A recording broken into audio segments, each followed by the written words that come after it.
everyone, in this video I'm going to show you or talk to you about quiz settings. So first of all, to get to your quiz, you can either go to your assignment link up here if you've made this as an assignment. You can go to your quizzes link, which you'll be able to see all of your quizzes, or your modules link if you've added a quiz to your module. So for me, I'm going to go ahead and go to quizzes. That's probably the easiest, so I can see all of my quizzes. And in this case, I'm going to go ahead and add a quiz. If you don't need to add a quiz, if all you need to do is just edit one of the quizzes that's already here, all you have to do is just click on the name of a quiz to edit it or to start editing it. But for right now, I'm going to go ahead and click the add and add a new quiz. I'm going to call this new quiz.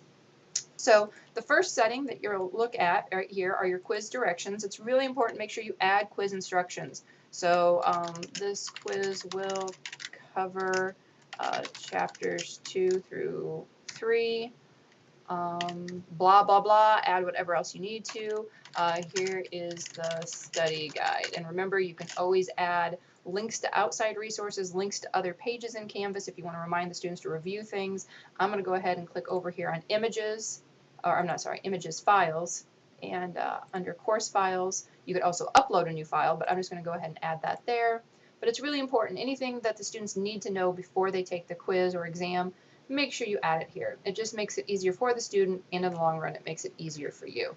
The next thing you need to do is under quiz type, you're going to want to go ahead and pick the type of quiz. A practice quiz is literally just that. It's a practice quiz. By doing that, it just takes off to where it doesn't actually go into your grade book. So a practice quiz literally is a practice quiz. Students will get a grade. Well, not really get a grade necessarily, but it won't show up in the grade book. It's just all practice.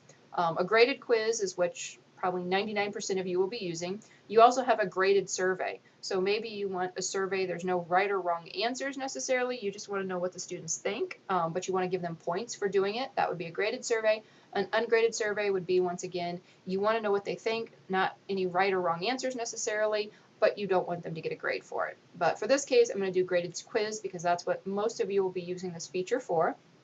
You then want to pick an assignment group. Now it's really important, this will not look the same for you. The assignment groups are based off of how you set up your gradebook or your assignment tab up here in the upper left. How you set that up in the assignment groups you created there, that's what will show up here. So these are going to be specific to you and your specific course. So for me, I'm going to call this practice quizzes. You then get the option to shuffle answers. Now this is really important. Shuffle answers only shuffles the answers to each question. It does not shuffle the order of the questions. If you want to make sure that your question order is shuffled and randomized, what you're going to need to do is actually underneath the questions tab up here, create a question group and put your questions into that group. That will randomize the order of the questions. But this right here only shuffles the answers, the order of the answers. Please don't use this if you've got some kind of A, B, C, D, and D is select all of the above, because that all of the above will then get shuffled into everything else. Or if you have something like D is select, is A and B or something like that, because it's going to get shuffled in. Otherwise, shuffling answers is actually really good for test security. So for now, I will leave it. Your time limit, go ahead and set an appropriate time limit. You can allow multiple attempts. So if you want, you can choose highest or latest. You can't average the scores, so you can kind of do whatever you'd like there. I'll choose highest, and I'm going to say they get 3 attempts. If you don't mark a number of attempts, they'll get unlimited attempts. You then have the option of letting students see their quiz responses. So let the students see their quiz responses. If you have a certain number of attempts, like 3, you can say that they only get to see their quiz responses after their last attempt. So basically what that means is students aren't going to see what they got right or wrong until their last attempt, or at least won't even see what they said until their last attempt. You also get the option of letting students see the correct answers. So in many cases, what you would want to do is not show the correct answers until after everyone is done taking the exam. So you would maybe set this out to whatever your due date is going to be. Set that out to whatever your due date is. So in this case, I'm going to say my due date is the 6th. So they don't actually, you know what? I'm going to push that off. No one gets to see it until the 7th, the day after it's due. So that's show correct answers and then hide correct answers. So maybe you only want those correct answers to be visible for a day. and so then you could hide them again on the 8th. If you don't care that once the students can see the answers, they can see them, you can just get rid of it. It's not a big deal. So that's just a little bit of test security. You also get the option to show one question at a time. If you select that option, you can also choose to lock questions after answering. This basically means they can't backtrack. The students, once they answer a question, they can't go back to a previous question. Test security wise, this is good to do, but it really does frustrate students, and not all students love it. So unless you have a really good reason, test security wise, that you want to do it, in most cases, I wouldn't suggest necessarily locking questions after answering, and in most cases, students would prefer to just see the whole exam, quiz, whatever at once. But that is option completely up to you, and how you like to run your class and your quizzes. You can do quiz restrictions, so require an access code. This is really good for if you have a student with special needs, who's maybe taking this exam in a proctored environment, or gets extended test time, so they're in a different place taking this. And so what you can do is set your password. So I'm going to say summer is my password. So basically what that means is students will not be able to get in and take this unless they have that passcode. So that's also, you can email it to students if you're giving a test in class and you want to make sure only the students in class can take it, you can put that in. But it's a really useful feature. You can also filter by IP address. I do not suggest using this unless someone in your higher level administration has told you that it will work. So for us at Richland, this does not work. Please don't check that box. The last thing you can do is then set your due date, available, and until date. So how this works, the due date, and I'm going to go ahead and set my due date to the 6th, is what will show up on the calendar and what will show up on the modules to students, and even on their, this is what's coming up due. This June 6th due date is what will show up to students. The available from date is when students can start taking this. So if you don't care when students can start taking it, as long as it's done by June 6th, then don't put a date in. For me, I don't want them to be able to start taking it, I want to say, until the 4th. Completely up to you though, but that's what it does. It basically says students can't start taking it until June 4th. It's due on June 6th. Yet, this until date is what actually will stop students from being able to take it.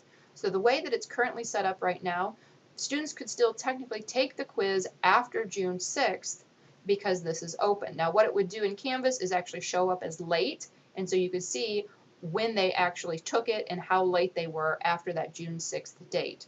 So if you do not want students to take something after that due date, if it is a hard and fast, I don't care what the excuse is, you can't take it after the due date, you would want to set your until date to be the same thing as your due date. Yet, be cautious, be aware that by doing this, if the student has that 60-minute time limit, and let's say they start taking this 20 minutes before the due date, this until date will cut the students off in the middle of taking their exam. It will completely cut them off. They will not be able to get back in. You will not be able to reset it other than giving them an additional attempt on their assignment, on this quiz. So use this judiciously. Be very careful using the until date. What a lot of people do is maybe set this out maybe a day later, or some people just leave it completely open. So basically, even though this is a due date that shows up to students, the until date is what actually prevents students from taking it after this date.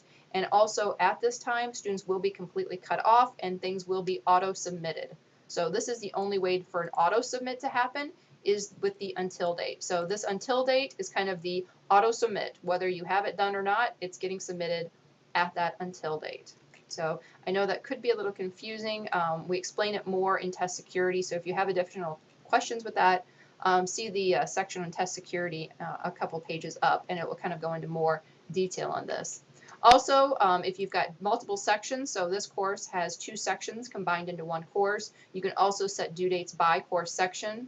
So there's my O1, and I can set it by O2, and so I can have different due dates. Now you can't have different passcode or access codes or any of this be different, but you can at least set for the 2 different sections a different due date and different due times. So you can have that. You can also grade and enter attendance by section. So it is kind of powerful and it is nice to use, but if you don't want to use it, and I'm not going to do it for right now, you can just remove these dates and then come back over here and make sure you pick everyone. So for right now, I went through, and those are my test settings. To add test questions, which we do go into more detail later, though, you would actually click on questions. You could either add a new question here, add a new question group. Now remember, if you want your questions to be randomized, so you want this questions, so maybe you want, here's 50 questions, pick 25, that's a new question group. Or even if you have 25 questions, but you want the order of those 25 questions to be in random order, that's where you click new question group. So the question group is what actually randomizes things. You can also find questions. So if you've got questions in a question bank, you can find questions to add to this. But we go into this in more detail in a different video. This would turn into a huge video. But this is just making sure you're aware that this is what it looks like and this is how it works. For right now, I'm just going to go ahead and scroll down, click Save. And once it's done saving, you can kind of go through, check all of your settings. Something that's really important, you can preview this. So if you'd like to see how it's going to look to students, you can always preview it. You can always go back and edit it. If you click here, you can add a rubric or show a rubric if you're using it. You can let students just take the quiz now, and you can also delete it. The other really important thing is this publish button. So even though we've got an available from and an until and the due date, all of that really good stuff entered in, until this is published, the students will not be able to take it. So this is really, really important. You need to make sure that you publish this. You need to make sure that you have it published. Until it's published, students will never be able to take it. So published or unpublished will override, well, not override this. So if it's published, what will happen is the students can't take it until June 4th, and it's due June 6th, and they technically have until June 7th. If this is unpublished, the students don't even see this exists. It's completely hidden. Even at the June 4th date, they still will not be able to see it. They will not be able to take it. So really good practice. Once you have these settings set, it's really good practice. Just go ahead and publish it. Then you don't have to worry about coming back later and publishing it or worrying about did I publish it or not. So once you have all your settings set, everything looks good, just go ahead and publish it and be done with it. So I hope this helped explain how to use quiz settings. We have additional resources on this page, and you can also contact us for additional help. Thanks.